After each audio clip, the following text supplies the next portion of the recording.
Всем привет! Перед началом этого видео хотелось бы погрузить вас в идею и тему, и также, когда оно было снято. Мы записывали это видео в июле 2024 года, и только спустя почти год я решила им поделиться.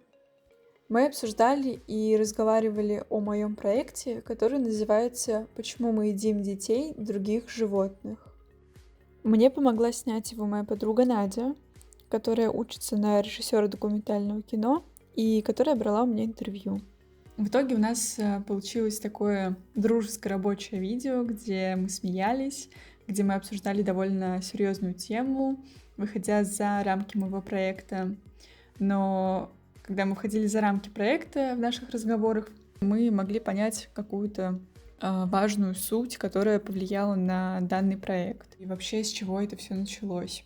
Я надеюсь, что это видео будет для вас увлекательным, и оно вам понравится, и вам будет интересно слушать и смотреть то, что мы сделали. Также хотелось бы сказать, что в этом видео мы делимся своими субъективными мыслями и никого ни к чему не призываем.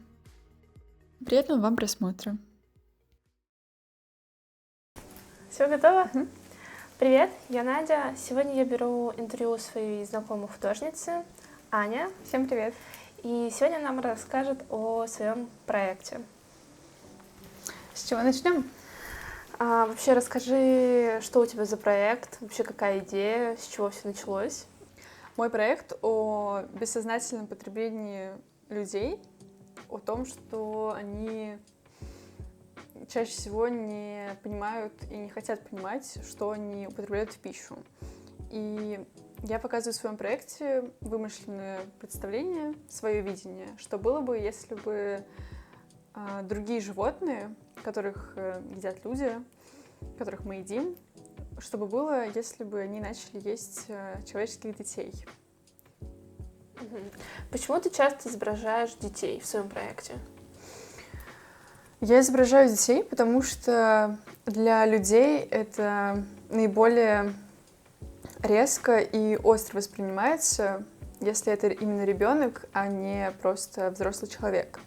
И таким образом я хочу утрировать и эмоционально острее показать данную тему через именно детей.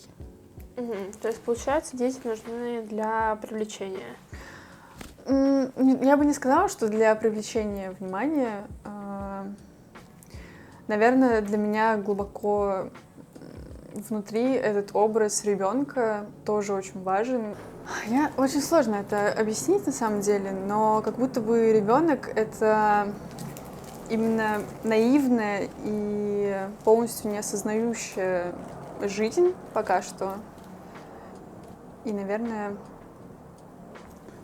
именно поэтому мне хочется показать именно этот образ. Я смотрю на твои работы и вижу, что они достаточно яркие, и здесь вообще нету никакого насилия, хотя тему можно было бы и по-другому показать. Почему ты именно показываешь так? Я не хочу показывать прямое насилие, да и вообще насилие в целом, потому что в мире и так этого очень много. Я придумываю образы, которые эмоционально придают окраску и цвет, благодаря цвету в том числе, потому что цвет в искусстве для меня очень важен. Где ты берешь новые идеи для своих сюжетов? Чаще всего идея может возникнуть просто по щелчку пальцев, если я вижу какой-то найденный натюрморт, если это какая-то тарелка, и рядом поставленный стакан, и как-то необычно падает свет, и у меня возникает какой-то образ. Или я могу идти мимо кафе, допустим, или мимо какого-то места, и у меня возникает образ, как я должна расположить, или что я должна изобразить. Но одежда, для меня также важна одежда в этом проекте, шляпы. Это я придумываю уже после того, как я нашла какую-то идею для сюжета. Хорошо.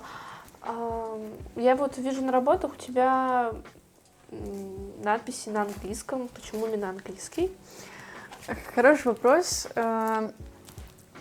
Первоначально я и делала надписи на английском языке, потому что в дальнейшем, я думаю, хочу выставлять эти работы в каких-то международных галереях. И вообще в целом я считаю, что английский должен знать каждый, и он понятен большему количеству людей, нежели я бы писала это на русском. Угу. А какие у тебя планы в дальнейшем? Вот ты сказала про выставки международные, куда бы ты хотела отправить свои работы. А что кроме выставок? На данный момент я не планирую выставлять этот проект, потому что я считаю, что он не закончен, и мне бы хотелось разнообразить его другими разными медиумами, например, сделать тканевые панно или скульптуры. А вот стилистика, как мне кажется, больше похожа на детские рисунки. Это сделано специально или это просто именно такой стиль? Это стилистика. Мне нравится изображать вещи наивно, ярко, наивно, и это утрировано специально, потому что мне визуально это привлекательнее. И образ... Опять же, тут сложно, наверное, сказать, если бы я делала в другой стилистике, это просто моя манера письма и манера рисования. Я могу изображать вещи жестоко и по-другому, резко, но мне нравится изображать ярко, утрированно, наивно и не показывать жестокость. Изначально основной формат — это работы А3 размера, но со временем я стала понимать, что не хватает этого формата, и хочется делать работы более масштабные, и чем больше работы, тем она эмоционально окрашеннее. What are you doing? Что случилось? Спасибо за перевод. Это была рекламная пауза. Расскажи, пожалуйста, про эту работу. Что здесь это? Что это? Это моя первая работа. Она была сделана в 2020 году, в начале 2020 года.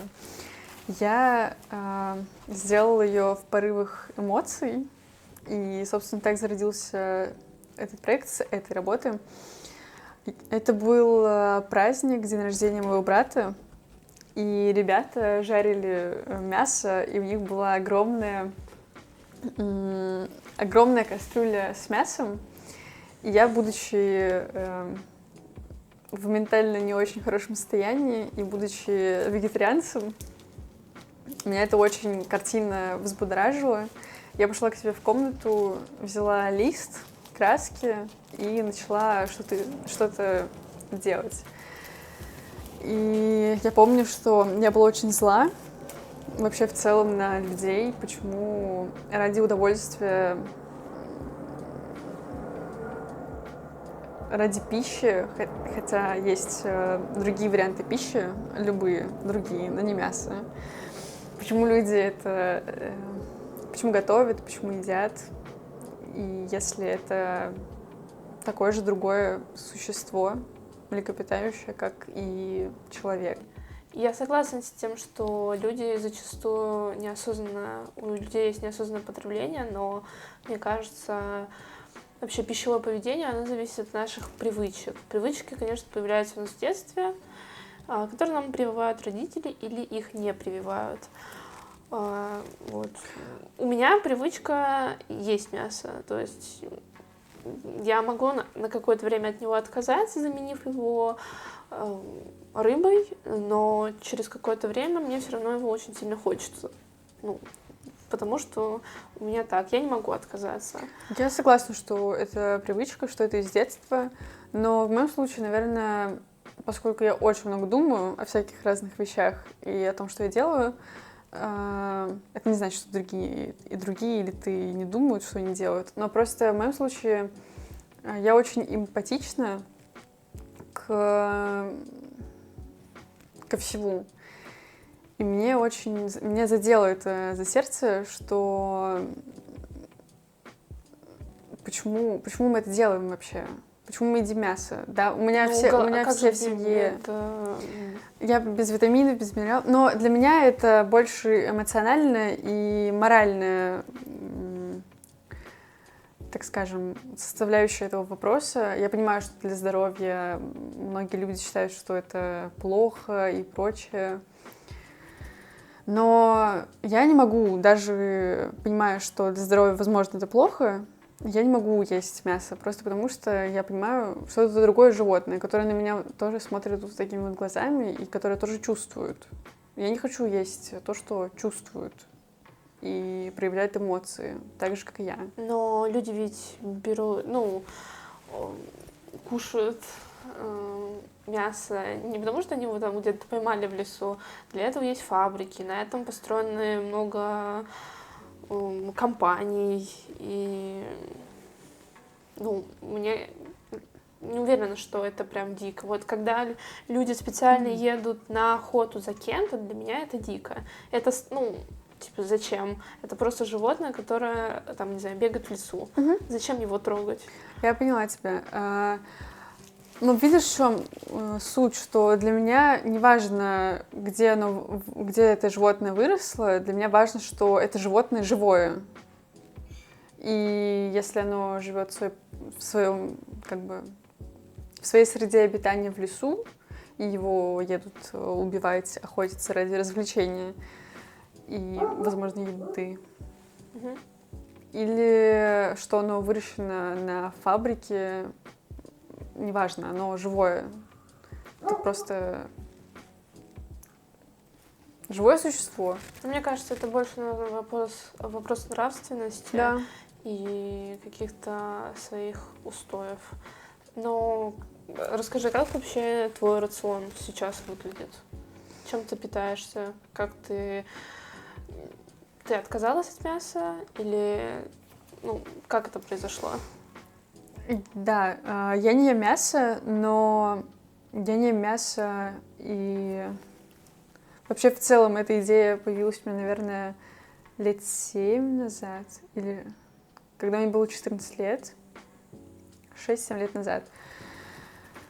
Это было тоже в один момент. У меня была нестабильная психика, и я увидела стейк, который нам принесли в ресторане с вытекающей кровью, и я поняла, что абсолютно мне не хочется это есть, и я этим не наслажусь. Сейчас я ем морскую тему. Морскую тему, да. Наверное, ты имеешь в виду про рыбу? Я не ем рыбу, я не хочу есть рыбу, но я ем мидии, я ем моллюсков. А чем они отличаются? Они же тоже живые? Живые. Но с точки зрения морали, опять же, мне рыбу сложнее есть. Я ем иногда рыбу, скажу честно, в каком-то состоянии, типа, запеченную, но я не могу, опять же, есть рыбу, если она целая. В плане, если она целая, запеченная. Тут, опять же, вопрос... Понятно, тебе вопрос важен подачи, видимо. Наверное, да. Это то же самое, что... Тут я хожу на тонкой грани, в плане того, что если бы это была котлета с мясом, я бы не съела котлету с мясом. Рыбную котлету ты бы съела? Нет, я рыбную котлету тоже не съела. Сложно. Обычно я не ем рыбу, но признаюсь, что были такие порывы. Я не хотела с мяса никогда за эти 7 лет, но были порывы, что мне хотелось рыбу. И сейчас я позволяю себе съесть, допустим, яйцо. Я не ела ни яйца, ни молочку, ничего. Сейчас я ем яйца, молочку, иногда каких-то моллюсков. Мы сейчас сидим в твоей мастерской. Про какие работы ты могла бы еще рассказать? может быть, какие-то темы, которые тебя в будущем трогают, на которые бы ты делала проекты? На данный момент единственная важная тема — это идея этого проекта, тема этого проекта. Так я создаю параллельно проект с интуитивными портретами. То есть я беру чистый лист, акварель и рисую какое-то лицо. И очень интересно, что часто мне начали попадаться люди с этих рисунков просто в обычной жизни, повседневной. И это очень забавно. Благодарю вас за просмотр этого выпуска. Я надеюсь, он вам понравился. Вы узнали для себя что-то интересное, нашли тему или темы для саморефлексии. Также вы можете заглянуть на мой сайт, ссылка на который будет в описании, если вам интересно посмотреть мои другие работы. Все ссылки на социальные сети мы оставим в описании. И оставляйте комментарии, делитесь своими впечатлениями от проекта. Ваше мнение очень интересно послушать. И до новых встреч! Пока-пока!